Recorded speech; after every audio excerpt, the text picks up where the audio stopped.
ஒரு சிறிய கிராமத்தில் ரோசி என்ற குட்டி முயல் இருந்தது.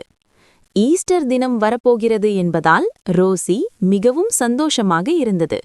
இந்த வருடம் நான் எல்லா குழந்தைகளுக்கும் சிறப்பு முட்டைகள் கொடுக்கணும் என்று முடிவு செய்தது. அது வண்ணமயமான முட்டைகளை வரைய ஆரம்பித்தது. சிவப்பு, நீலம், மஞ்சள், ஒவ்வொரு முட்டையும் ஒரு சின்ன பரிசு போல இருந்தது. ஆனால் இரவு ஆகும்போது ரோசி சோர்ந்து போனது. நான் எல்லா வீடுகளுக்கும் போக முடியுமா என்று கவலைப்பட்டது. அப்போடே ஒரு சிறிய பறவை வந்து சொன்னது, ரோசி, நீ ஒருத்தி மட்டும் இல்ல, நாம எல்லாரும் சேர்ந்து இதை செய்வோம் என்று. உடனே மற்ற விலங்குகளும் வந்து உதவின. காலை வந்ததும் எல்லா குழந்தைகளும் தங்களுடைய தோட்டத்தில் வண்ணமயமான முட்டைகளை கண்டுபிடித்து மிகுந்த மகிழ்ச்சியடைந்தனர்.